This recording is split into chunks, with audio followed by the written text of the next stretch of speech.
The generative capabilities of Pattern Engine, initially inspired by the ML185 sequencer, which some of you may have already used. Amazing free MaxforLive sequencer. But I wanted to be able to randomize and permutate the sequence ongoingly for some installation work I was doing. And Pattern Engine came out of a way of trying to solve that problem. And as so often happens along the way, I ended up discovering all kinds of other capabilities that inevitably I added in over time. So I'm going to start, I think, with a wavetable. It's pretty simple and straightforward for me. I'll get to this breakbeat I prepared a little bit later on. And yeah, I'll just go ahead and drop the Pattern Engine directly prior to it. And this being live 12, it's going to automatically adopt the C minor. Let's just make it a D minor. Actually, let's try G minor today. G minor. And as I change that up there, as above, so below, it's inherited just the same in Pattern Engine. And so Pattern Engine, it is limited to 16 steps, but as you'll see throughout today's session, there's so many ways you can expand beyond those 16 steps with the LFOs, with the interval randomization, with the new sort of mute sequencing. And yeah, it's a lot of fun, but the most fun you can have with it right away, right out of the box, is just to smash this global randomization button one time. And let's just hear how that sounds.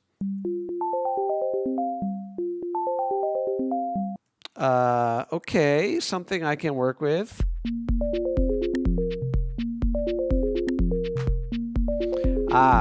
And this clip that I made earlier, even though it's a drum clip, it's set to C minor. So let's just keep everything in G minor. That's so confusing when that happens. Okay, and to make it a little more techno-y, I think I will do a few things to the wavetable here. Let's get it in a mono mode with some glide.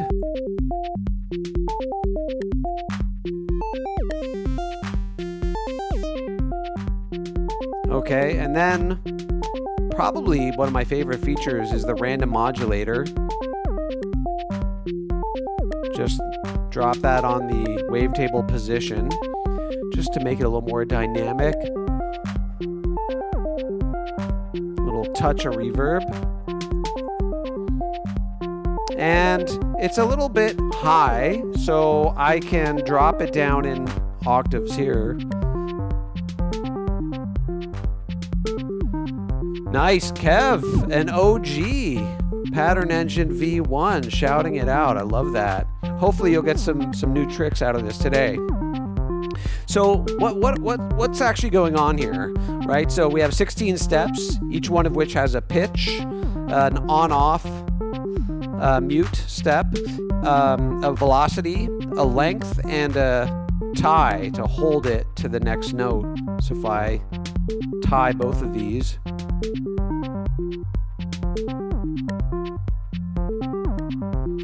I guess the rest is cutting it off, but yeah.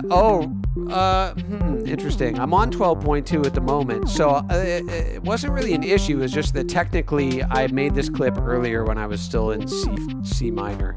Anyway, yeah. Feel free to keep commenting in the chat, but I also need to remind myself not to get too distracted. So I can turn different steps off and on, obviously, and play with, let's make this one way shorter. And to really emphasize that, I'm just going to go and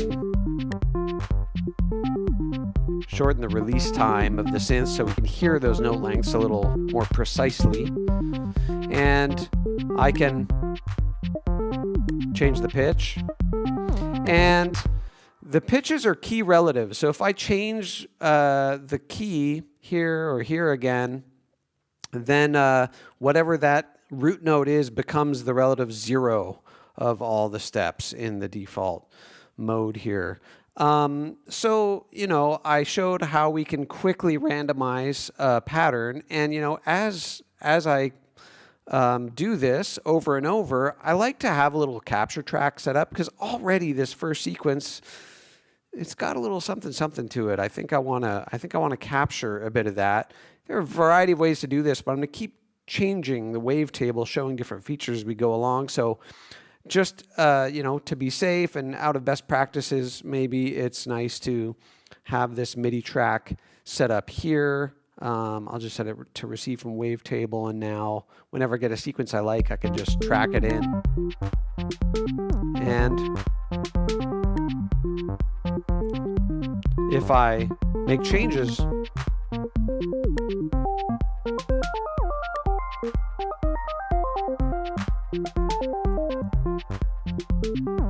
all those changes are recorded dynamically here in the MIDI clip that's been recorded.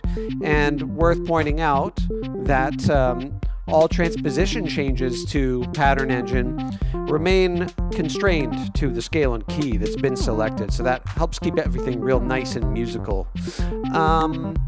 Yeah, so the other function, well, actually, let me just demonstrate something before I get into all the auto-randomization. Let's talk about the mutes. So right now, we've got certain steps off and certain steps on. And this invert button, it's going to turn all the steps that are on off and all the ones that are off on. So it's inverting. So if I were to take a couple of these other ones out, make it a little more interesting, and then switch it over.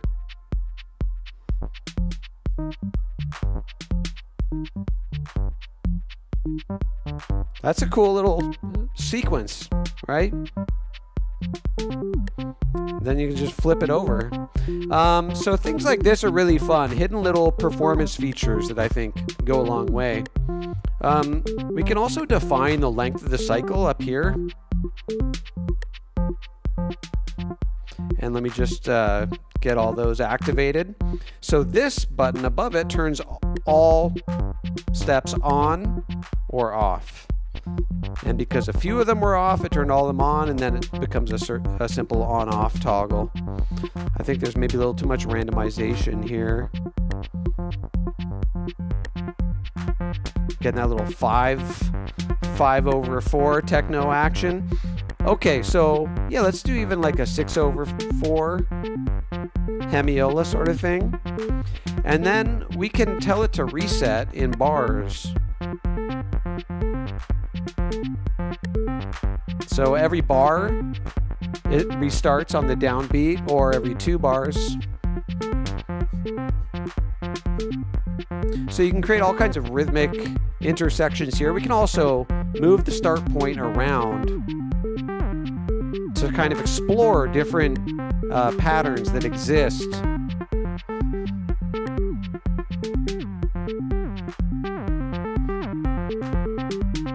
Even just switching between those two, I'm inspired to grab another take here.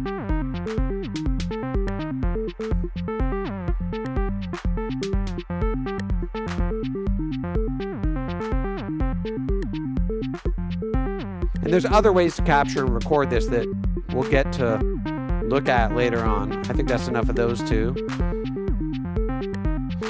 Right? Okay, and so that's just a quick look at, the cycle selection stuff. And this can be really useful, you'll see coming up. But let's just go back to a 16-bar cycle, or 16-step cycle rather. So I can show what these new little grid indicators are doing. So let's say I want, okay, how do I explain this best? So this indicator advances every cycle, whatever the length of the cycle is. So if I reduce the cycle length to 7, these are jumping through every 7 steps now instead of every 16. So it's relative to the length of the cycle, which makes it extra flexible. So now I can say, I'll make this a really high note so that you can see Out of 8 iterations of the 7-step cycle, the first one doesn't play and the third one doesn't play. And we can actually shorten that to say, just give this one step 3 cycles. So now it's only going to play every third time it cycles through the 7 steps of the pattern. And this is a global length for all of those mute masking sequences that's what I chose to call them, for lack of a better term. So now they're all set to 4, right? So let's set this to 8-beat cycle, be a little more intelligible, I think. And so let's do this one.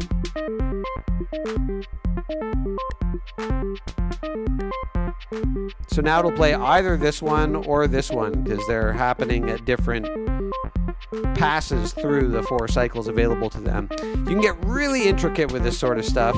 It's pretty fun, and it's one of the many ways I described that can unfold a seemingly static sequence into a much longer, sprawling pattern. Another way to obtain that sort of feeling would be, I'll take this last step here, and let's have it controlled by LFO 1.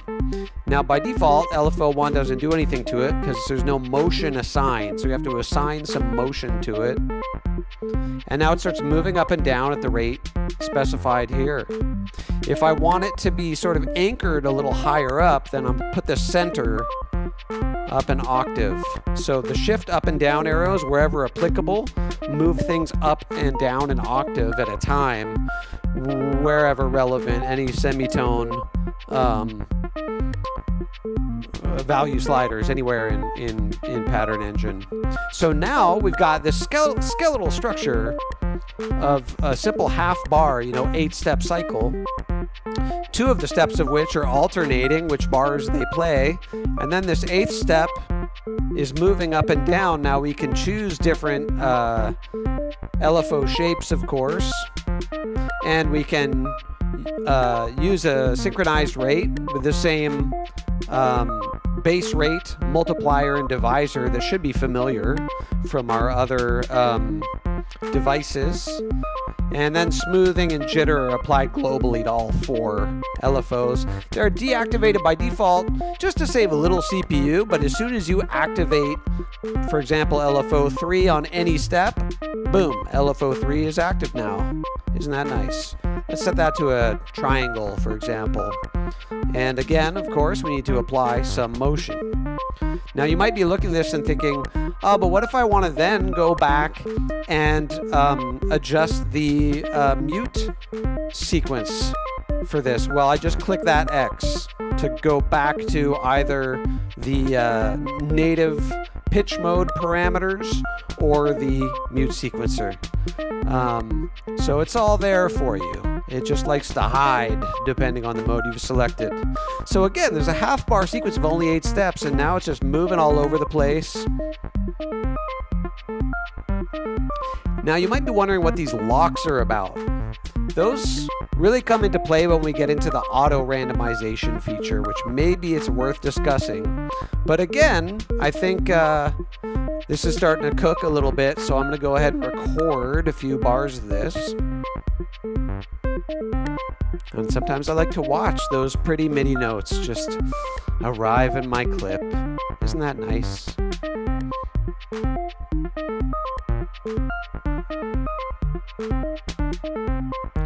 Yeah, we're going to get into some fun tricks of how to use this MIDI and get it even more dynamic and interesting, but I thought that wavetable was a good starting point. I think that's more than enough. I just wanted to capture enough to make sure I captured some of the motion of those different LFOs. I can see it going up and down a few times there. One of them was a 4-bar pattern, but the other was something less regular. Okay. So before I look into using this on some completely different sounds, I do notice there's 42% swing on the drum that has not been applied here. So let's go ahead and get that swing going. That might be a little strong. Let's see. Now, so long as it's set to receive mode, I can start pressing notes on any MIDI controller connected, so long as the track is armed for MIDI, right? I'll disable this one for now.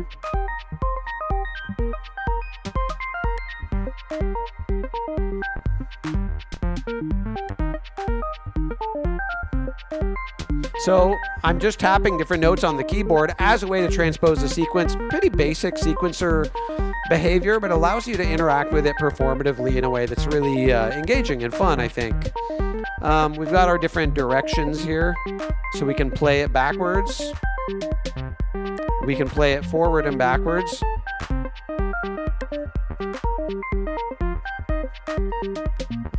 Starting to cook again. Need to grab some more of this.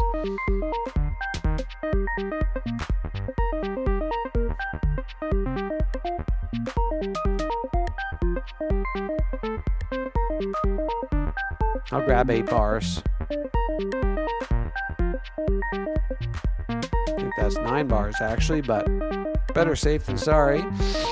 And then we can also select a random step from the steps available. So you can create curated randomness, right? So you can set up 4 steps with different settings, and you're not doing a complete randomization like Chance Engine within the full range of MIDI notes. It's within those 4 notes you've selected. For example, if I set this to 4,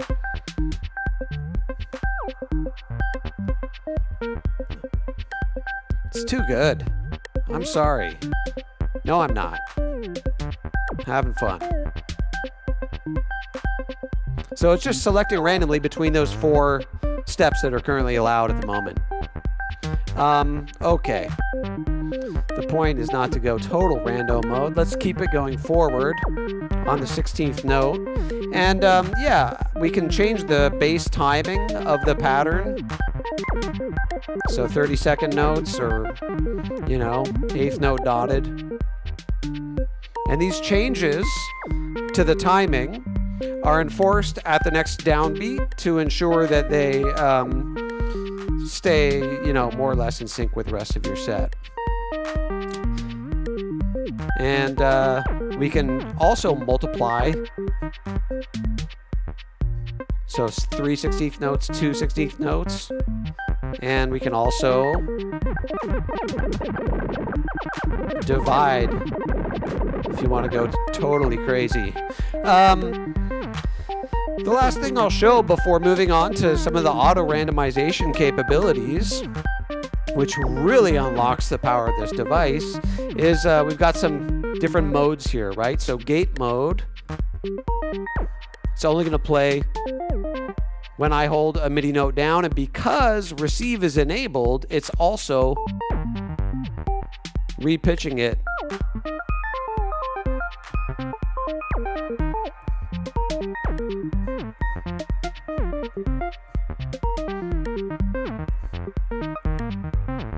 And I just, you know, I'll end up doing that all day long if you let me. Side mode will keep playing until I press a MIDI note and then it stops. So it's like a MIDI sidechain. But we can also use a trigger mode. So now, rather than having any sort of rate, it's now going to be triggered, advanced from one step to the next via whatever arbitrary MIDI note pattern you send it. So I'm just going to stick to C3 because I don't want to be transposing it with these, but let's go and do like this.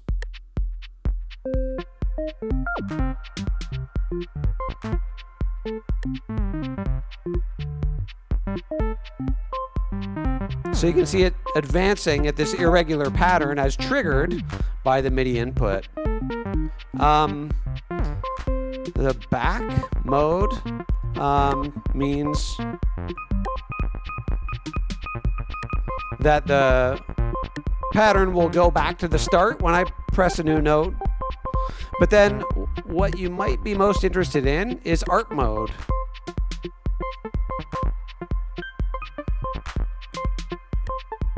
Oh, and art mode is going crazy because it's still receiving the MIDI trigger. So let me stop that clip, right? So what ARP mode does is it enables receive mode if that's not currently the case. It enforces the gate mode, so the sequence will only play while a note is held. And also, the sequence will be restarted to the first step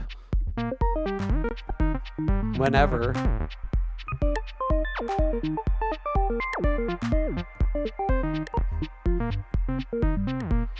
you press it. And that's really interesting that you brought up the take lanes, Kev, because we're going to use those to record it to sort of capture some auto-randomization, which we might as well get into next. In terms of creating it natively, that's interesting. I'm not sure if I need to add that extra layer of complexity to it, but it's enticing. I'm never one to shy away from extra levels of complexity. We can also reset at the next beat here. Okay, I need to breathe for a moment, so I'm just going to pause, let that reverb carry out. Yeah, so we have these different selectors here. We can set all the steps to manual mode. And manual mode, this is the pitch mode of all the steps. And manual mode is basically the same as engaging the lock. What it means is it will not be subject to auto-randomization. You change it manually, and it will be saved with a live set. If I click undo, yeah, it's not going to quite take care of all those. But now if I click the random button here, it's still, as part of the random button methodology, it knows you want to randomize everything, so it puts everything to chance mode. However, if I put it to manual and engage auto-random, it does not randomize them at the interval here, which auto-random is designed to do. This allows you to protect the pitch of specific steps that you don't want to change. So let me just go, let's turn all the mutes back on. And let's lock a few steps and set a few of them to manual. And so let's say I want this one always on and this one always on. And let's say I want the first and the ninth always off. So I'm going to lock the mutes to off here and these ones on. And I'm going to set all the steps to chance except for this second locked one that's on, which I'll set to manual. And we'll put it up there somewhere. And this other one that's locked, let's put that back to LFO 3. Okay, so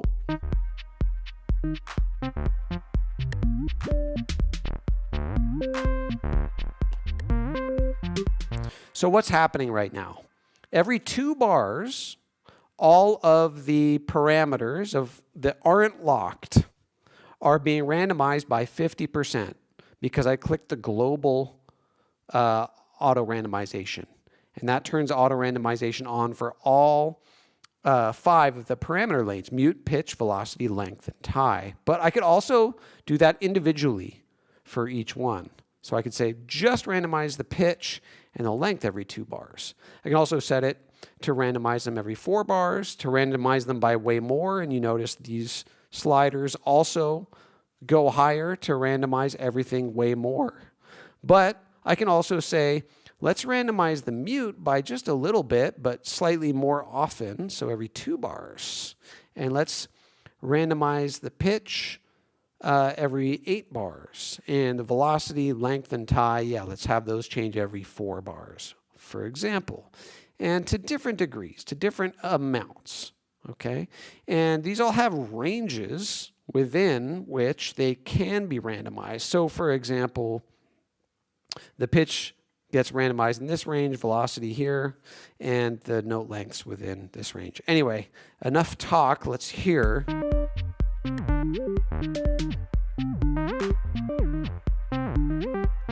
And the beauty of this is it begins to permutate and randomize in a generative way that's controlled, certain steps are exempted from the randomization by being set to manual or by having their parameters locked. Let's lock their velocities also, for example. And while this is happening, we can still transpose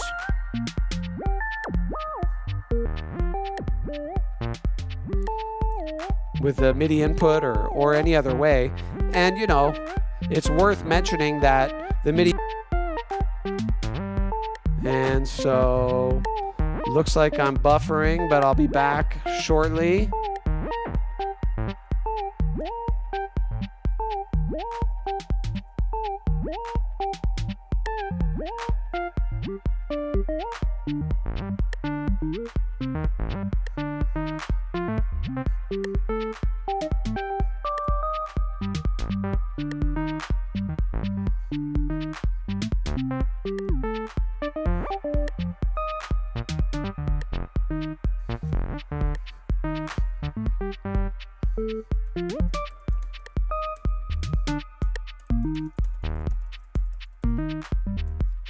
All right, internet should be back if it's not already. Thanks for sticking it out, everybody.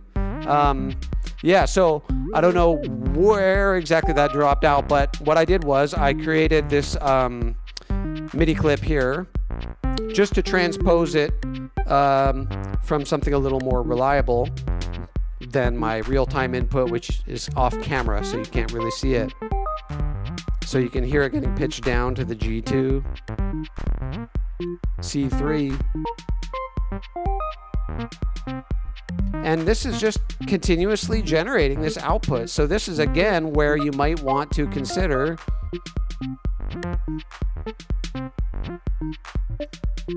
getting some of that. Nice.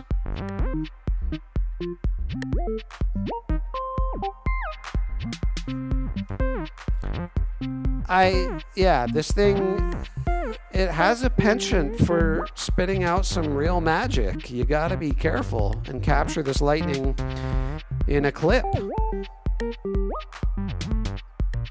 And you know, it's probably gonna be worth sifting through and selecting the choice bits, but all too many times I found myself regretting not recording. Okay, so that's good for now, but let's look at another method of this. So let's set it to 100% randomization every 4 bars, and I'm going to click this key to unlock all the locked steps. Boom.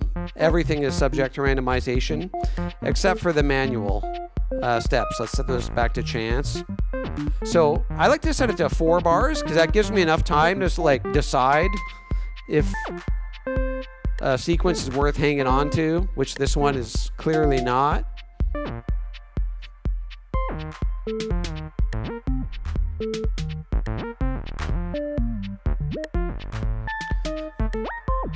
Okay, and I like this one, so I punched out of the auto-randomization mode, and now I can work with it. And I've got a little basic pattern there, and I'm just going to stop the transposition clip because it's adding a little too much sauce.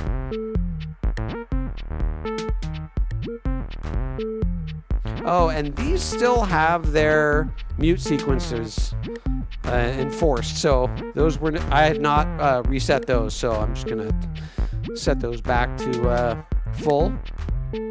And now, like, let's say I'm 90% happy with the sequence. This might be a good time to say, you know what, I actually want that note, the 3, to be 1 note earlier and maybe 1 octave higher.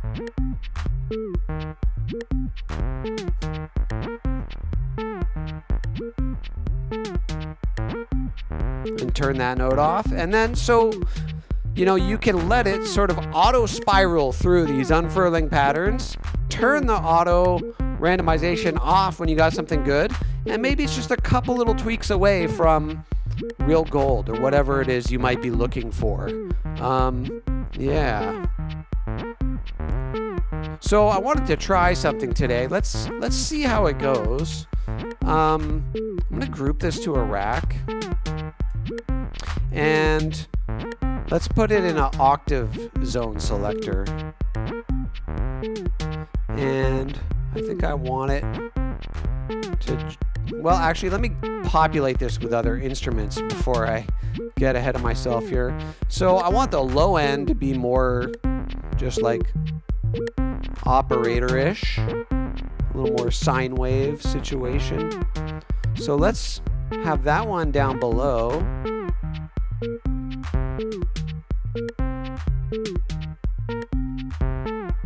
And I think I'd like it to have some similar glide going on there. I'll go ahead, set that to one single solitary voice and give a little glide. Maybe a little FM.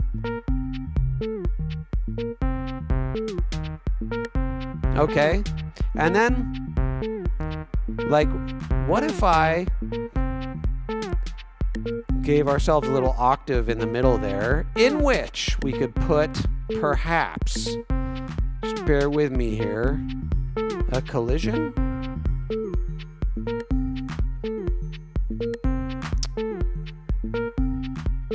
I'm having a real hard time grabbing the zone selectors today with this enlarged mouse I went with. Let's set it to a marimba. Okay. Give it a little more brightness.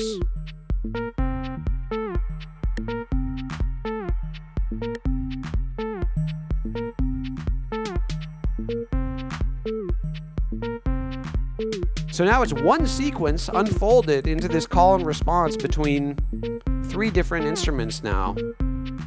And, you know, one of the questions that often comes up with Pattern Engine is it polyphonic? It is not. But I can go ahead and put a scale-aware chord just on the collision. Let's try that.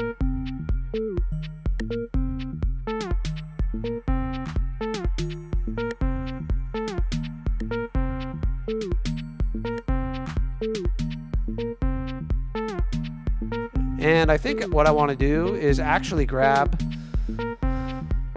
knew I had to do it, grab a little chance engine here, and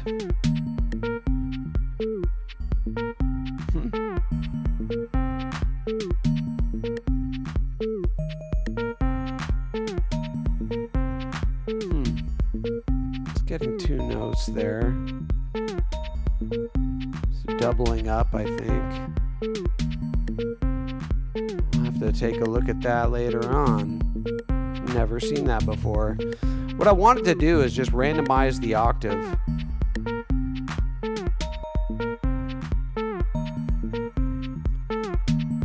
But I'll find another way to do that now. Let's go ahead and just grab a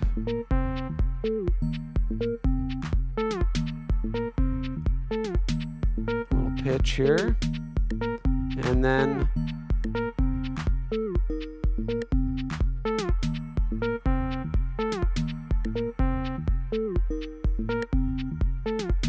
okay, so can I automate those buttons? I can't. Dang. What I'm going to do now is grab one of our modulators, the MIDI auto dubber, and don't worry, I'm going to get back to some Pattern Engine stuff momentarily, but what I want to do is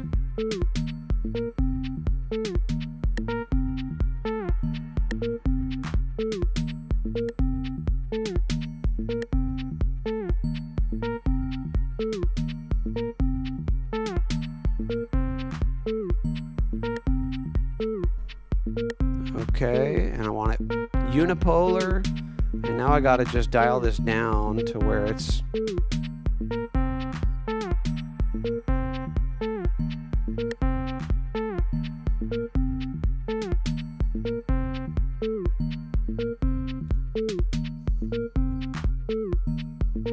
okay, so the collision needs work. It's a little too nice.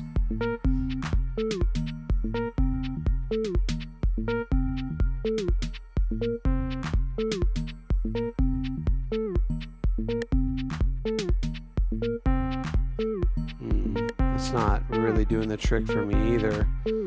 I'll figure out that octave thing later, if it's even needed, because it didn't even sound that great anyway. Just ideas. But let's go back to the Chance engine and look at using that as another generative source of transposition. So where was I? There we are, my old friend. Okay, so let's set it to G, and let's have it play a whole note times 2, so 2 bars, and then randomize the pitch of that. So every 2 bars, we're getting a transposition going through.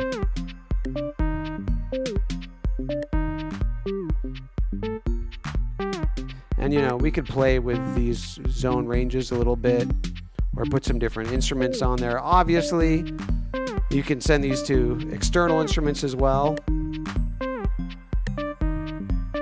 And with that transposition, it's moving more notes onto the collision, I notice. And so I'm not totally sold on the collision, in fact. And I'm just gonna pitch all this down 1 octave.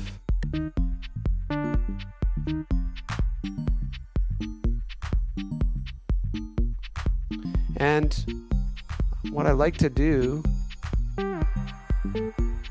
with the reverb everything is sent to, you know, as I've probably shown before, is I just have a steep high pass before the long reverb so that only the high notes are going to reach it. Okay, so we need some more drums going on. These drums are fine and everything, but I think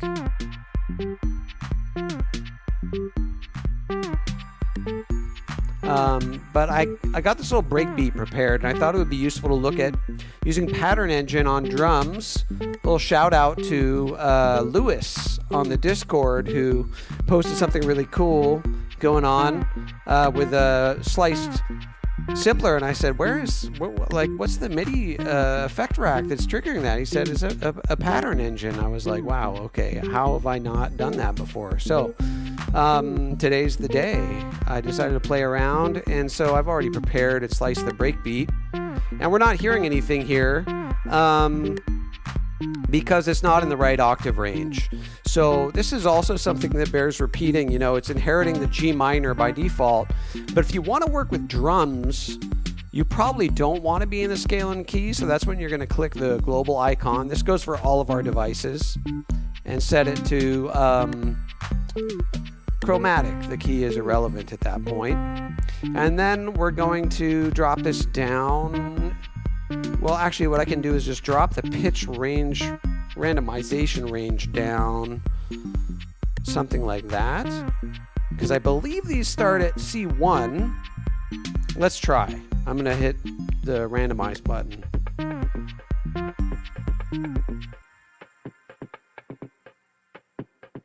Okay, and let's turn all the mutes on. And I think we need the same swing as everything else, right? Or else we're going to get in trouble. Okay, so there's something going on. But I think it'd be a lot more dynamic if it were auto-randomizing, don't you? So I'm going to flip that on for everything except the mutes. And the ties are irrelevant. I think the length is irrelevant too, unless I put it in gate mode. And what else is kind of harming this is that I need to, pull the pitch range down a little bit, because all the slices, they always start at C1 and we're in G and all that sort of thing. Although maybe if I just, even though it's chromatic, I said the key's irrelevant, it's not irrelevant because it defines the bass pitch setting. So now I can more confidently set this to -24 and we should be good.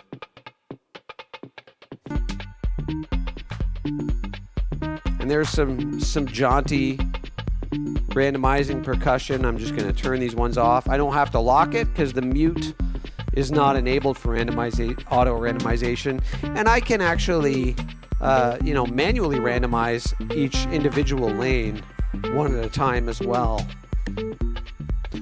Let's go back to our instrument rack here. And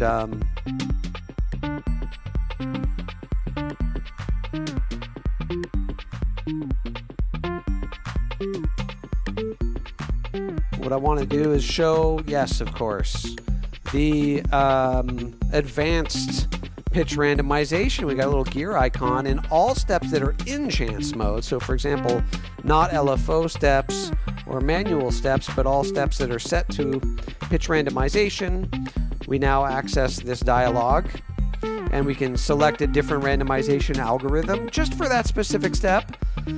An individual randomization percentage also for that specific step, and a randomization range for that specific step. This is the kind of meticulous granularity that Pattern Engine makes possible. Let's do that for, let me find, yeah, let's do this let's do this one between, where was it, 11 and 33. I'll just type in, and let's set it to the fluid mode, which is a more sort of lyrical, quasi-drunk style.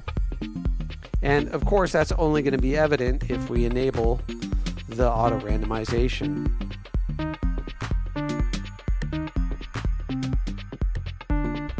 And we can just close that out here.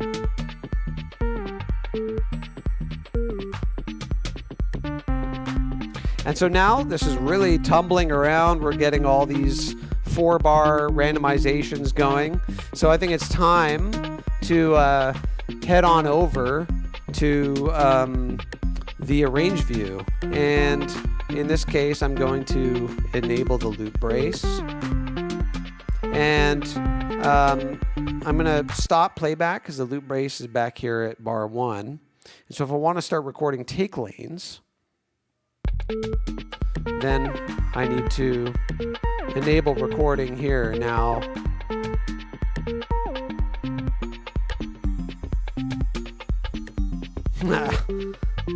those funny chords there.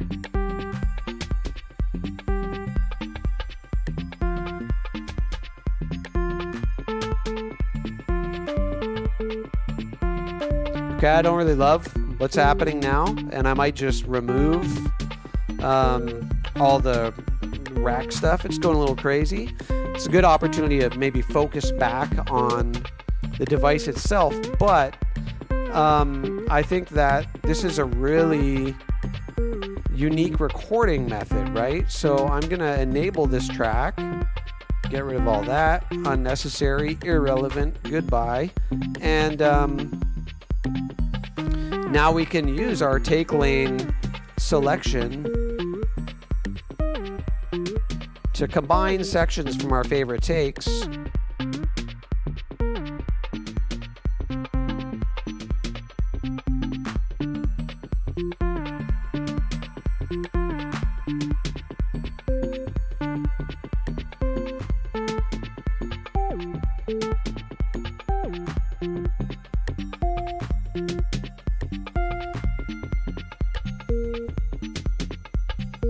Not so sold on that one.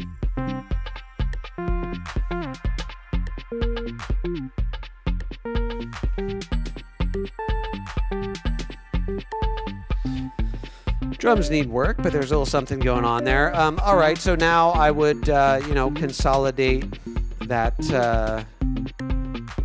Just consolidate it and copy that to a new clip slot here. And I can call that comped. Okay, so as mentioned, I'm not really sold on a few things here.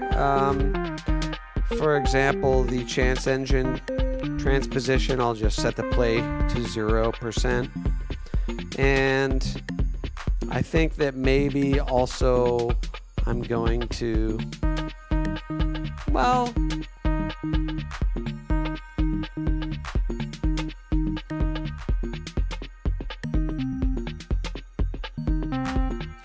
it's not hurting so much having the collision in there. I got self-conscious about it, but let's just plow ahead. I'll come back to that later.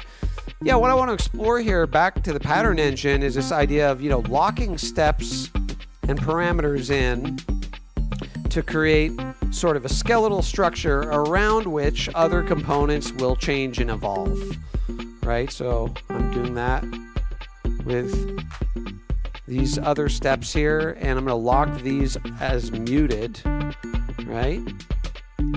And now I can enable all these other auto-randomizations.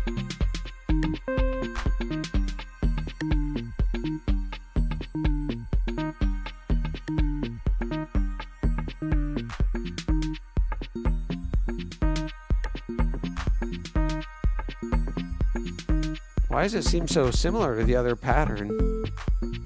So funny. Yeah, let's just go ahead and I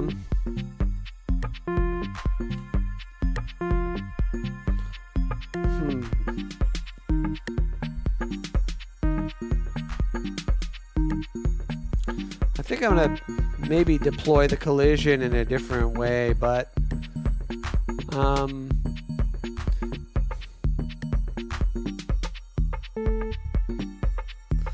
yeah, I'm going to group the rack to a rack and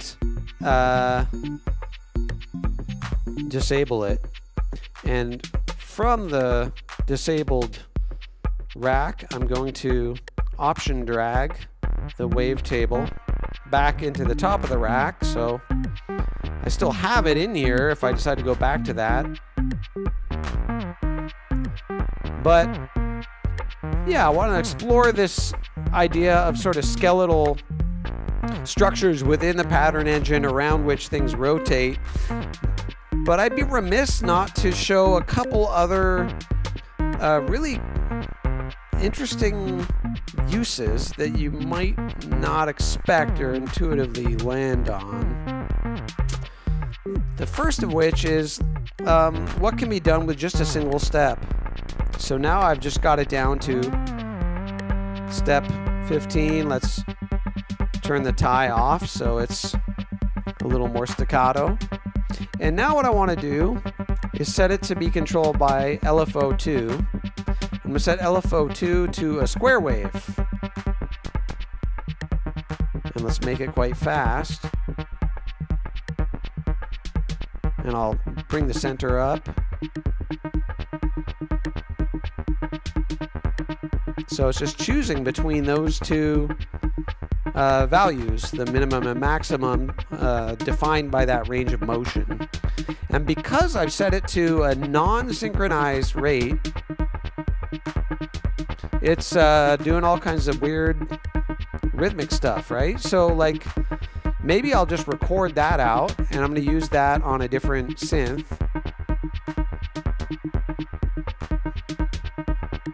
Look at that.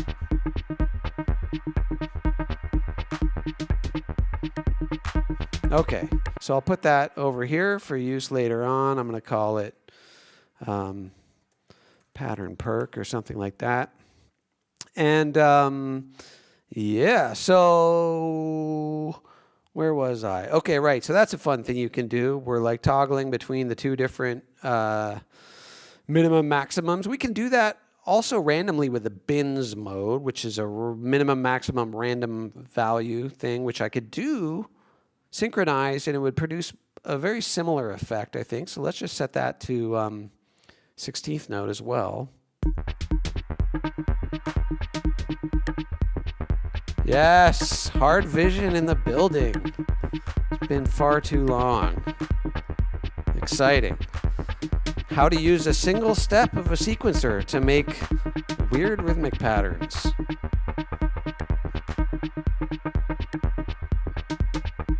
There we go, there's something. Well, percolating along. And so these patterns might be even further enhanced by using some MIDI tools to transform them later. But I'm going to try and stay focused as best I can. So let's go to the most shamelessly over the top use of Pattern Engine, in my view, which is I'm going to disable the LFOs. I'm going to set all the steps to chance. I'll turn them all on. I'm going to set the cycle to, let's do 3. Let's do a 3-step cycle. And I'm going to auto-randomize the pitch. Very good. Every 4 bars. Let's try that.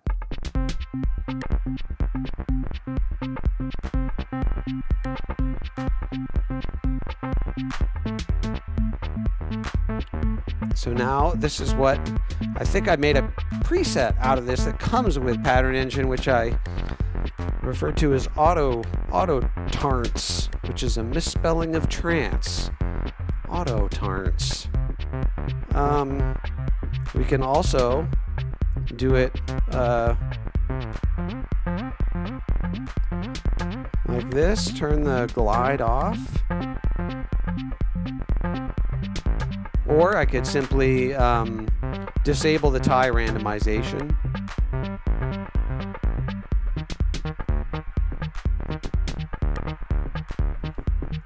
And then, you know, at that point, perhaps we might wish to re-enable our little transposition on the input.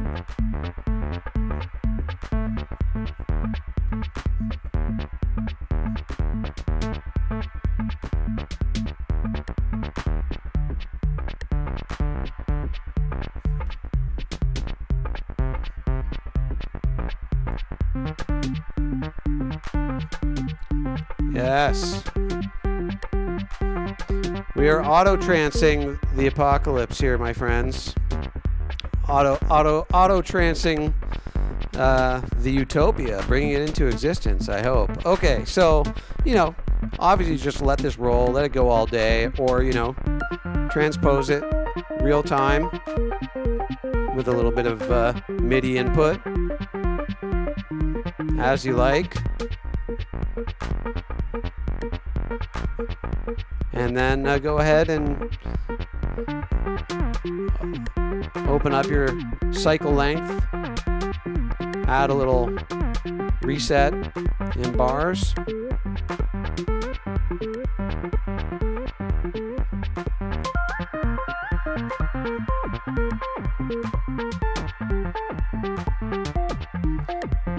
Yeah, I'm sorry the push isn't on camera, but I'm just triggering different notes in scale to transpose it, which you can do with any MIDI controller. Push is not required, and all the transposition, again, of course, stays within the scale and key, including the manual transposition with that slider there.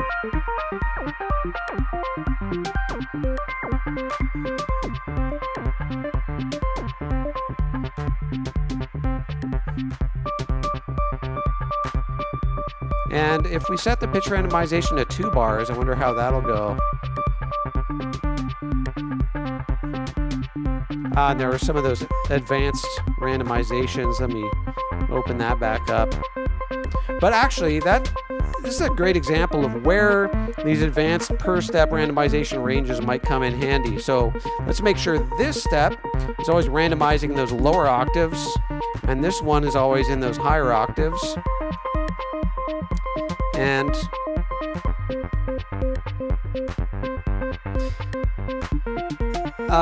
to give it a little more predictability or regularity, so to say, I could also, this would be a good example to show the decide mode. So the decide algorithm, basically, it's similar to using the bins mode with LFO. It defines these not as a range, but as the 2 choices that it will randomize between.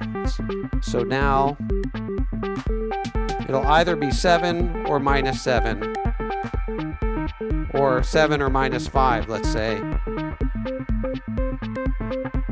And that's being randomized again every 2 bars. You can change the interval here.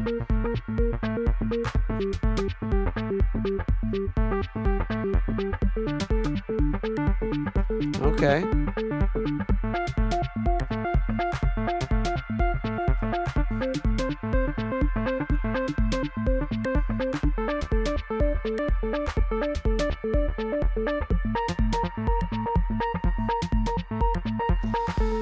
And so it goes. I think I did advertise endless patterns here. So now maybe it's time to go back and review some of the stuff that came out of this earlier on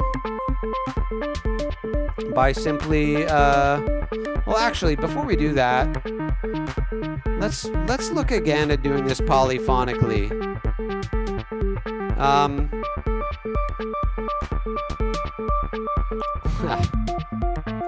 Yeah, let's grab a drift, I guess, right? We're trying to keep it sort of techno-ish. Okay. And so now, what did I say? That's right.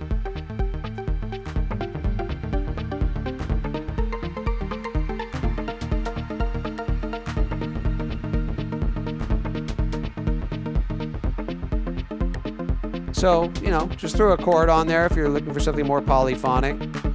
But this auto-tarns kind of starts to become a little intense. So I like to maybe open it back up, allow some of the steps to breathe a little bit, give it some mute randomization. And let's see what comes out of this sort of configuration now. Some velocity, some length. The hold, maybe not so nice when it's polyphonic. Let's try. Let's give it a shot.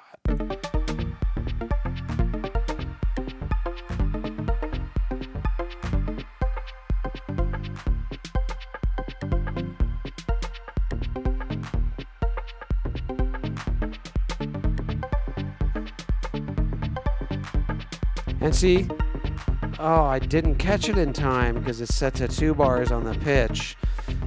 So this is why I like to have that 4-bar length, because I wanted to grab that one auto-randomized pattern.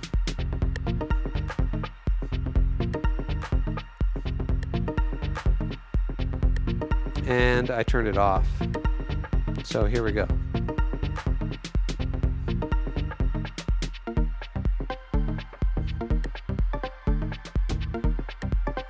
No, not quite. Okay, this is something I can work with, and it goes to show, like, you land on these patterns, and then, for example, I don't like that first step.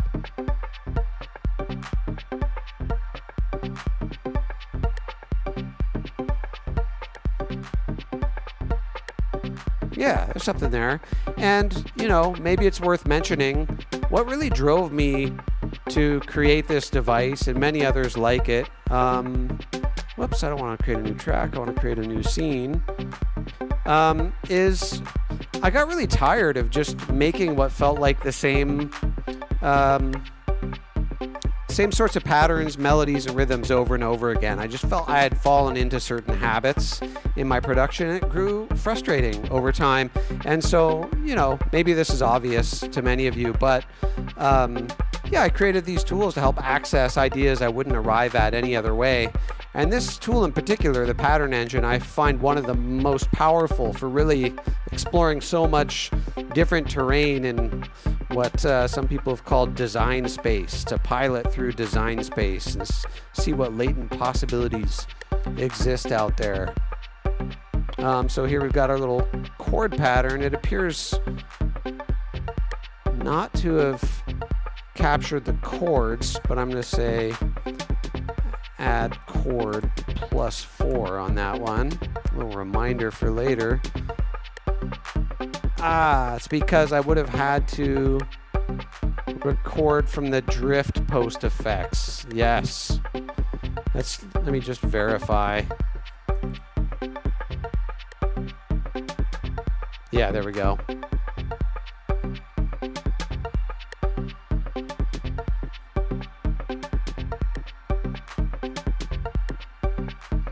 And so, you know, once you've got things kind of working and generating here, it's almost like an abundance of riches. Like, you need to then really focus in. Like, I've got maybe 5 or 6 tracks worth of pretty dynamic melodic stuff going on that I could expand on and work with into something more developed. It's a matter of choosing which one and you know, making those choices to refine it. But then a lot of the other advanced features that you find in Pattern Engine came out of you know, what I just described with looking for ideas outside of my own head or whatever, habits. But I also started using it, as I mentioned at the very start, for these long form generative installation works that involve some interactivity where maybe a participant would trigger some change in the MIDI, would maybe trigger a transposition or a randomization. And so I needed to have all these different things where I could talk to other components, and that swing is not the same. And so in addition to that, for these installations to run, I really had to make sure everything was stable. And there are a lot of tricks you have to do with Ableton to avoid, you know, spamming the undo history and all this stuff to ensure that these generative tools can continue running for those longer periods of time. So yeah, we've looked at a lot of stuff here. Let's take one of these patterns. Let's go back to one of the earlier patterns. I want to look at a fun thing to create a pad with.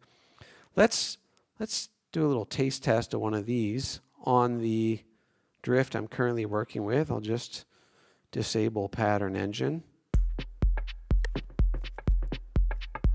And let's hear it. Turn the chord off. I don't think that's one of the stronger ones. Let's try this one.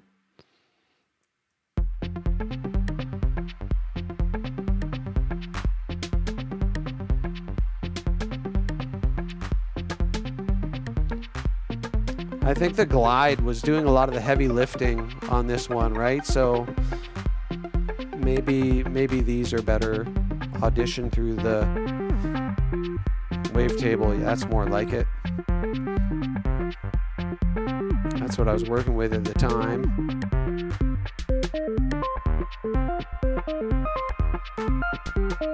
And then what I'll find is that maybe I decide later on that for the feel of it, I want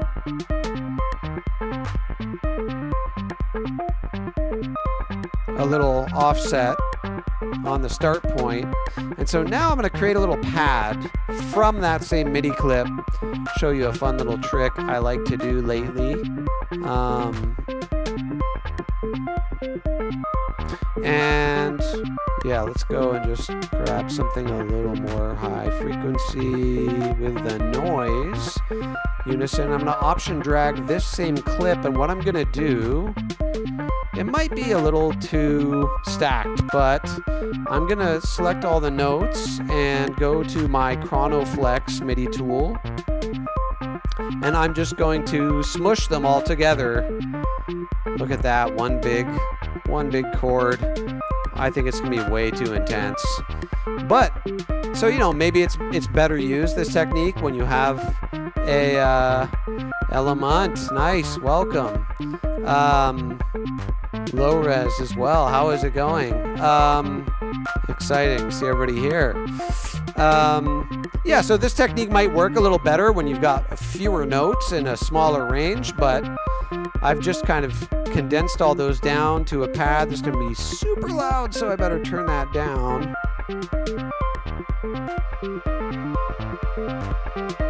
So it's all the same notes present in this MIDI pattern, now going through this pad, which obviously needs some LFO on the wavetable position, or else what are we doing with our lives?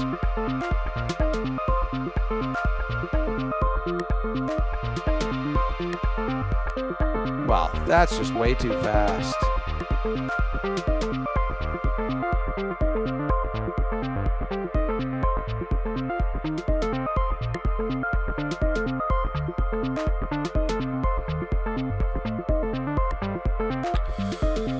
All right, there's all kinds of generative MIDI stuff going on. Let's look at some other ways we can manipulate this material generated with the pattern engine using some of the MIDI tools I've created. So, for example, let's see. I want to try using the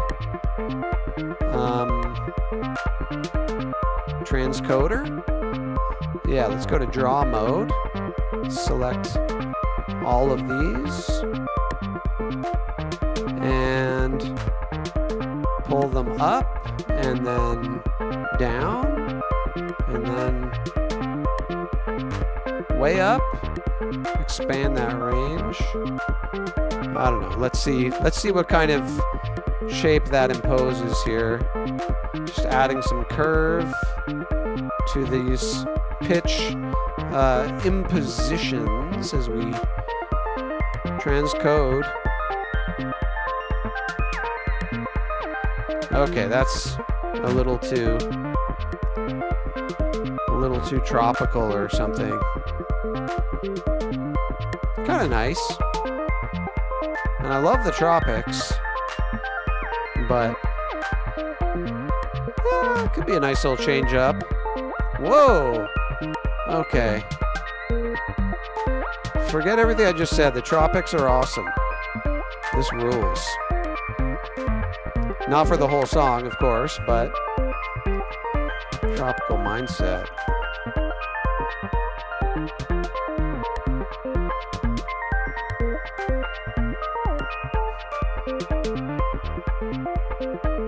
And then we can go back to our main pattern here. I'll just call this standard mindset.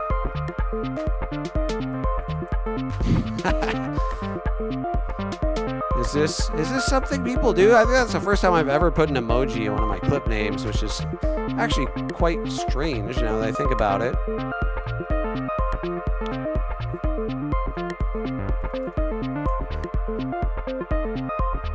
Okay.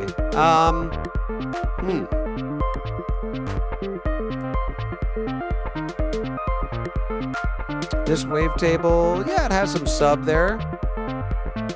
We could go back to our main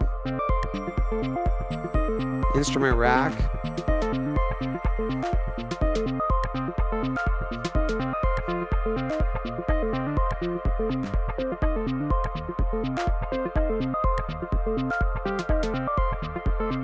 The operator and collision are not happening so much. I guess, you know, maybe what I need to do at that point is just grab a little pitch.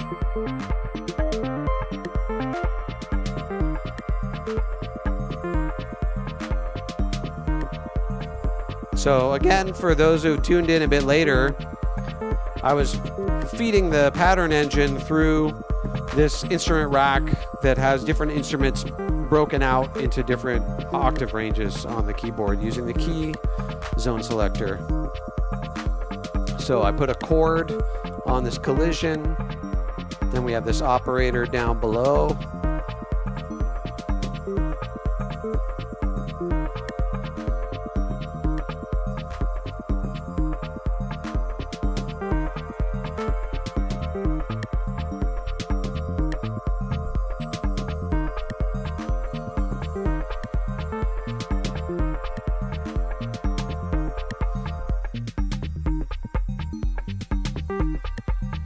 Yeah, let me go ahead and drop a little auto dubber on the instrument rack. Oh yeah, and there's one other thing I wanted to show on the breakbeat. But yeah, we need some auto dubber on here because I want those intermittent dub throws at unpredictable intervals, and I don't want to do it myself. Yeah, definitely this sounds better lower on the instrument rack. Agreed. What was I doing? Oh yeah. Here we go. Little auto dubber on here. I'm gonna go ahead and map these. So 50% of every quarter note. Let's say 50% of every third quarter note. Let's say 25% chance every third quarter note will go to maximum. And I'll map that to the dub send.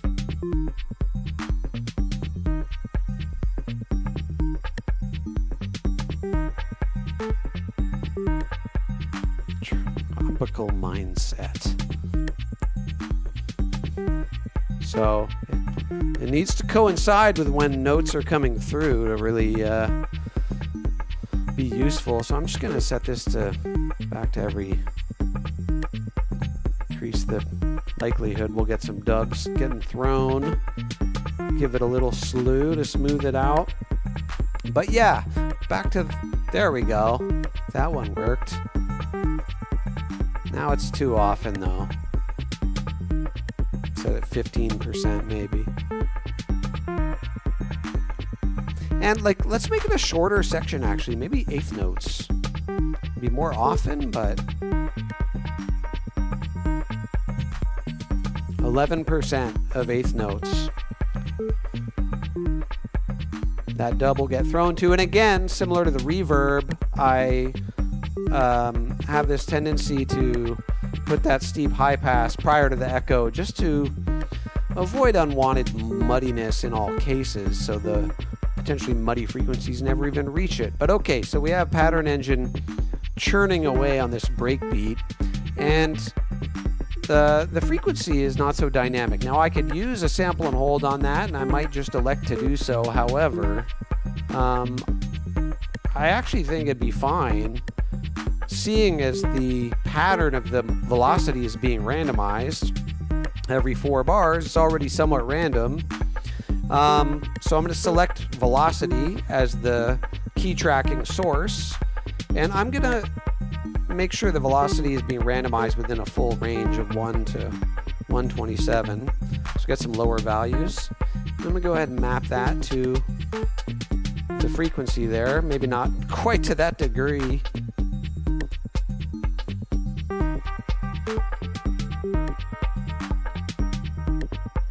So now, oh yeah, that's getting way more lively. And another trick that can be real fun, might make it a little too squishy, but I'm a fan of doing this anyway. And it's what we do is we put a delay on there.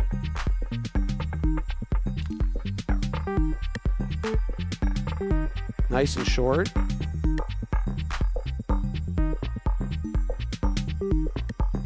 Okay, see, that's already just giving it some new life. Going down to the swamp. Going down to the swamp store. Anybody need any swamp? Okay. What I was gonna do was, yeah, I don't want it to follow the same pattern as the, well, let's try it. Let's try taking that velocity pattern and let's map it in an inverse direction. So the higher velocity, we get shorter delay times.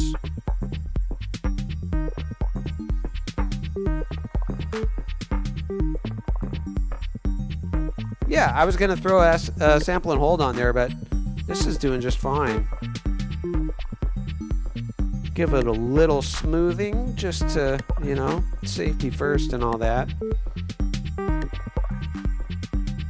So this is harnessing, rather than a per note randomization from our MIDI sample and hold, we're taking the velocity values that are essentially being randomized just every 4 bars, right? So you get more of like randomization that repeats and becomes a pattern. So I think there's something useful there. Where else should we look at using the pattern engine? Oh, yeah, I said I was going to use these patterns for some percussion. So yeah, let's go ahead and maybe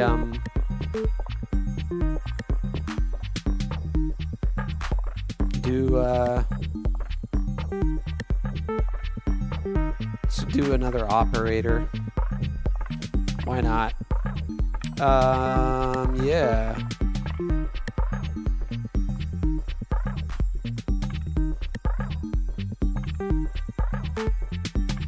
Go to a white noise on that and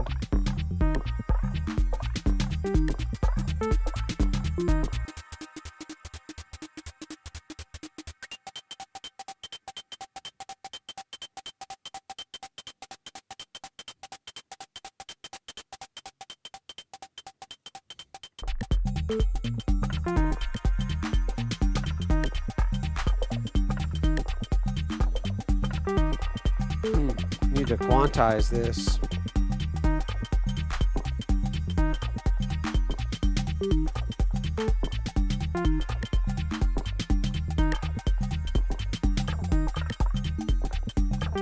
That's working.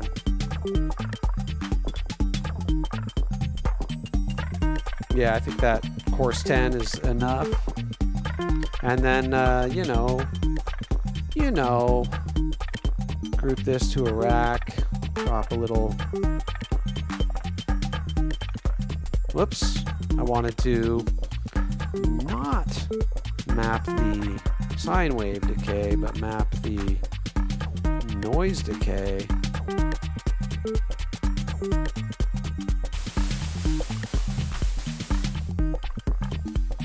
Let's get those both mapped to the same dial here.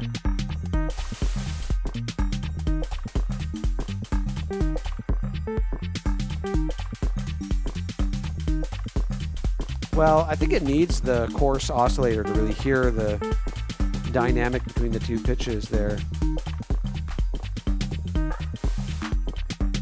Otherwise, it just sounds kind of like 16th notes, doesn't it?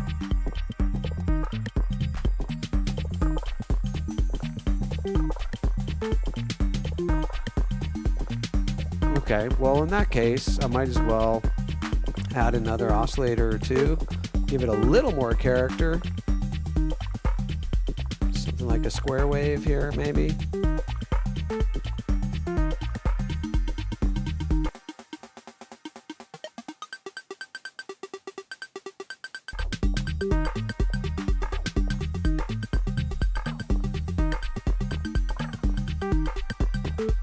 Getting sticky.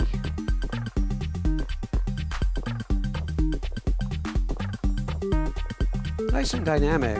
It's working. It's working for me. 3-bar pattern. Why not? In fact, in my view, might just keep it unspooling in a more interesting way.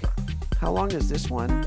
5 bars. Sure. I'm gonna option drag and let's make this one 4 bars. A little bit more. Oh yeah. Those auto dubbers are doing work. That was the auto dubber. The origin of that was a friend of mine, Dean Grenier, who's just got a new release coming out called Embrace, which is quite a tune. And he was one of the early beta testers for Pattern Engine and called me one day and he asked if there was a device like this. He wanted, you know, to get these intermittent dub throws. I said, well, you know, LFO has a bins mode. And he said, yeah, but you know, there's an equal chance that the bins will be minimum or maximum. I want something that lives at minimum and occasionally goes maximum. I said, okay, I see your point, and set about creating it. A lot of my early experimentations with all this were trying to, you know, figure out stuff that I needed and stuff that my friends needed. And, you know, I try to remain open to ideas and requests. So if you ever have any ideas or thoughts, please join the Discord and, yeah, get in touch. I try to be active in there and it's a good time. So hope y'all got something out of this. I know there's some real OGs in the chat who have been using Pattern Engine for quite a long time. But, you know, hopefully even the OGs got something out of it. And if you're new to Pattern Engine, if you're new to the Pattern Engine game, it is on sale right now. I'd be remiss not to mention. I did not like how that pad came in all plotslish. I know it's padlish, but it shouldn't be plotslish. There we go. That's a little more like it. Look at that big old chord stack. Wow. Egregious. Antoine, welcome. Been using dubbers to delay the feedback nice and high for a while, then have it cut. Exactly, yeah. And, you know, you can use it to do all kinds of things, like, let's use Auto Dubber with another Pattern Engine to try one last thing that occurred to me the other day, which I've not yet had a chance to test. Okay, so let's go ahead. Let's go back. Let's just do a whole new track here. And what I'm going to do is, yeah, let's grab, just for expediency's sake, Let's grab something like electric so it can be really distinctive. And then I'll group it to a rack. And then I will add drift to that.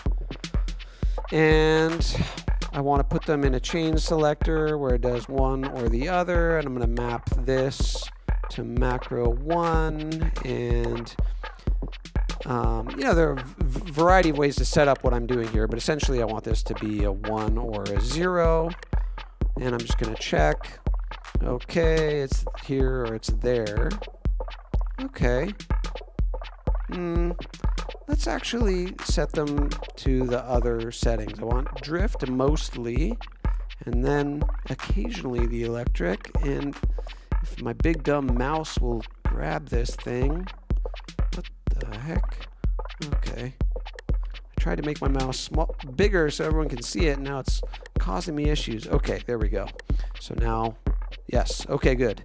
Now I will grab our pattern engine, of course, to get something interesting going on here.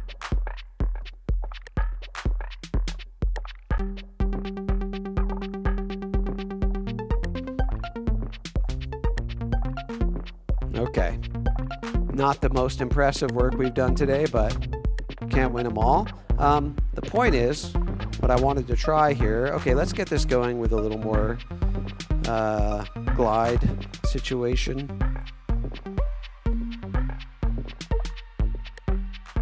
And then the electric will probably benefit from some kind of chord, right? I'm just setting the scene here. We don't need the chain selector anymore. Give it the old 2, 3, 4, and I'll probably want to modulate some of those parameters, or at least just change them a bit. And so then, right, back to the auto dubber, and I'm going to use it to basically, some of you might have an idea already. Auto dub hocketing device. Exactly. So I guess there'll be latency if I use the... yeah, it's fine. It's fine.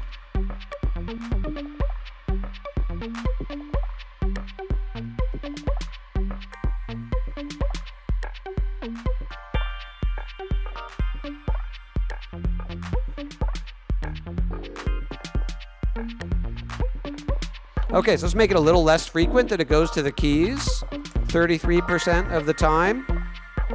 And let's say that when it does that, it also goes to the dub factor.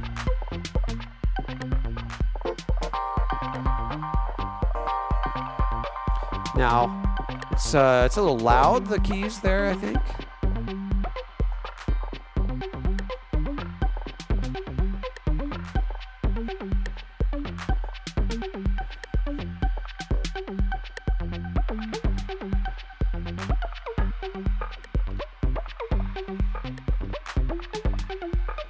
Yeah, maybe I'll bring up the percentage a bit.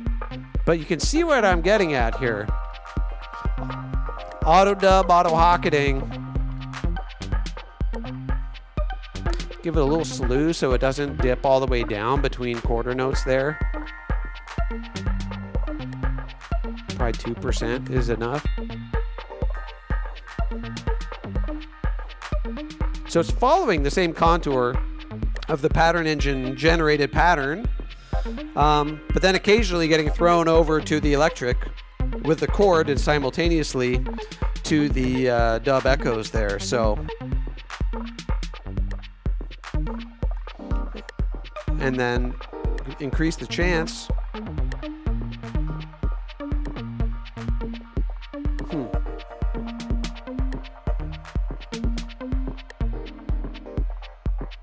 And now it's staying on the keys, right, at 100%. So 50% has got more or less an equal chance of being one side or the other, like a typical bins. But by reducing the chance, then we're just occasionally splashing into the chords there. So yeah, that more or less concludes today's session. We've covered a lot of ground with the pattern engine. If there are any last questions anybody has right now about anything I showed or worked with, let me know. And then we'll wrap it up and call it a day here.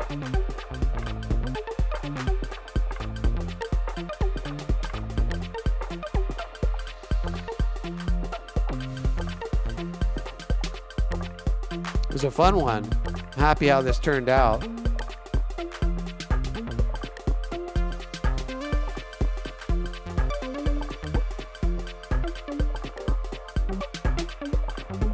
Maybe what I'll do is go ahead and grab our MIDI Sample and Hold Pro. Get some of the multi-mappers going onto the electric and the drift.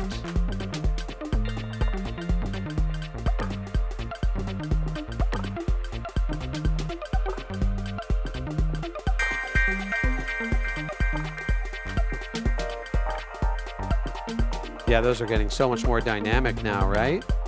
Oh yeah, I gotta map this.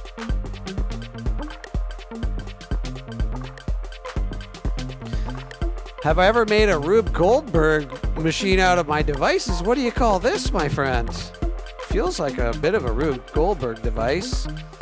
No, I don't know if I've ever made a true Rube Goldberg device. A Rude Goldberg device, maybe. Pattern engine soon. Oh, that's what I didn't do today. Last little trick. I'll do a deep pattern engine soon, but something I love to do here. Let me see. How can I get this set up?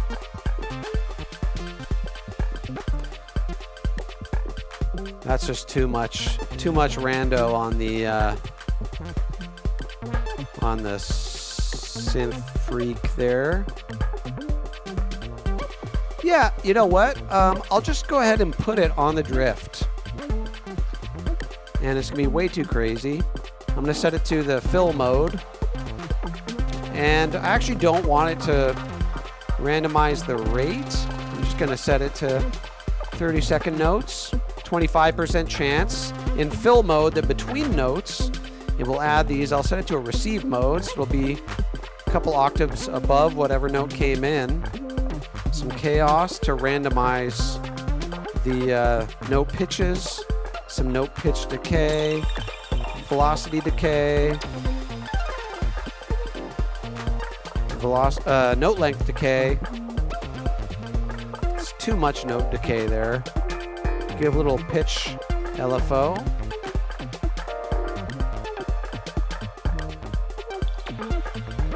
And now just 11% of the time we're going to get these squeaky little intricate ornaments happening.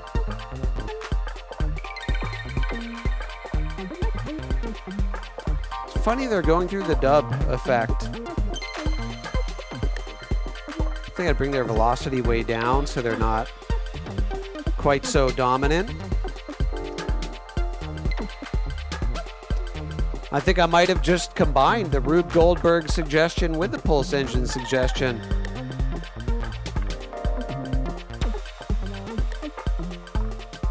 Yeah, it's cruising along here. Thanks for the input. It's always fun. But yeah, that's a great suggestion. It has been way too long, Kev. I think maybe that will be the topic of the next session, to do a proper Pulse Engine. Yeah, it outputs some sublime stuff. Your words, not mine, but you know, it can be misused, and I've done some very egregious stuff with it from time to time. But when you rein it in a bit, sublime can be the word. Little hold percentage, maybe. Okay. Now it's all just this living, breathing, dynamic mess with just this basic 808 kick cruising along. All right, maybe I'll make a tune out of this. Maybe I'll make a few tunes out of this. But yeah, manifest.audio. Learn more about Pattern Engine and all the other tools there. The new Sample and Hold Pro. Pulse Engine, all the business. Don't forget to record your MIDI, whether in a take lane or capturing it into a track. Hopefully everyone got some new ideas, tips and tricks out of this. Had a blast. Thanks for tuning in, everybody.